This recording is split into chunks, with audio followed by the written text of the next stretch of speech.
Are we going to, we're just going to move on then to the report on the Wisconsin State Reading Association? What order do you want to go here, Mrs. Artie? Yeah, we can have Miss Sparish will not take forever. Okay.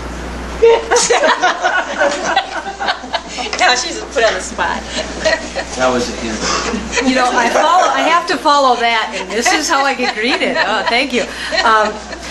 On February 7th through the 9th of this year, the Toma Area School District had 22 teachers and 3 administrators attend the Wisconsin State Reading Conference in Milwaukee, Wisconsin. And on behalf of those teachers and those administrators, I want to thank you for that opportunity to attend this conference. For several years, I've sent teachers to this conference, and I never had the opportunity to attend until this past year. And all I can say is, wow, it is one of the best conferences I've ever attended. This conference, like I said, is an excellent conference, and we've always sent several teachers to it every year. This year I met with the principals to determine how many teachers we would have attending and from what buildings they would be going from.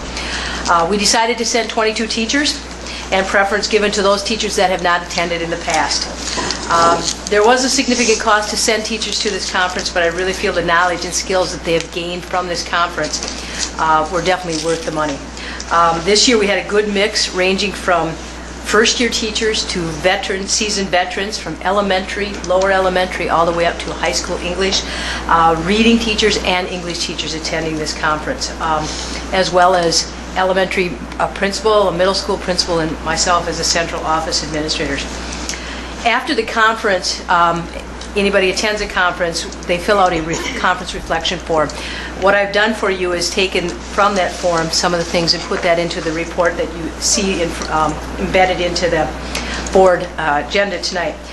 That conference reflection form gives me an idea of how was the conference, what was the overall rating, what were some of the highlights of the conference, and then what was the information the teacher gained from that conference, and how are they going to share that information with other teachers so that we can not only gain from one teacher, but to more teachers in the district.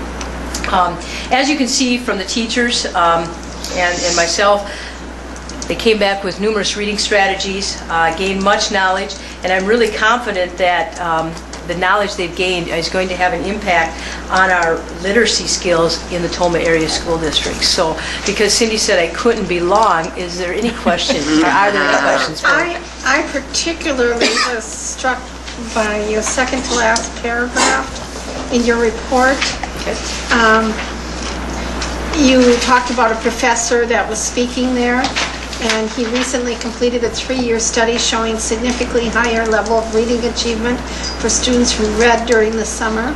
Students who do not read in the summer lose 2 or 3 months of reading. Yes, Dr. Richard Allington from the University of Tennessee has done a study that what he did was he found out that students that do not read over the summer months actually lose 4 months of reading level every year. So if you figure that out, by the time they're in high school, they're already 2 years behind.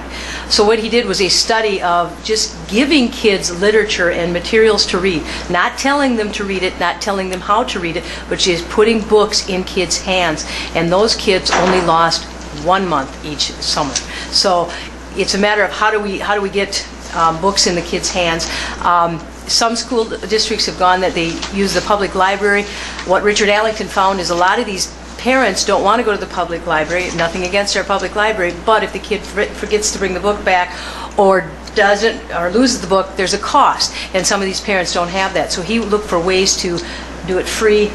He encouraged opening up school libraries in the summer, which, you know, we have summer school, a lot of our kids are in that. Just finding some ways to get some books donated and give them. I know some of our schools are doing book exchanges so that kids can have the books. But yeah, getting books, and it doesn't even have to be books. They could be magazines, it could be articles, just getting them to read something over the summer.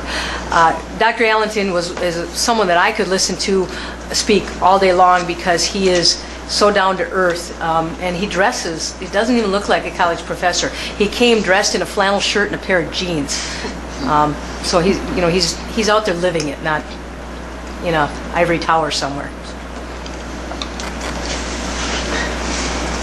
Pointing out that perhaps engaging kids during the summer in reading and learning is important for... Yeah, being on the Flexible years? flexible, yes, I was thinking of the old. You were thinking the old one, yes. Flexible year committee, this just resonates with what we've been looking at and stuff, but here is a study, here is something that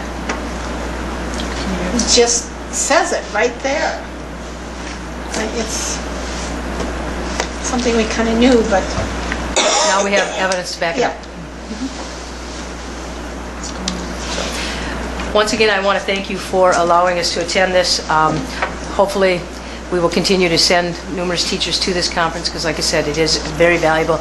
You get top-notch speakers, and then the opportunity to see young teachers like Allie Anderson, her first year, being able to collaborate with people from all over the state of Wisconsin. She just came back beaming from ear to ear. Amanda Zemer, a second-year teacher, was like, "Oh, thank you so much. You don't know how much I've gained, and I'm already instituting this into my classroom." Those are good things.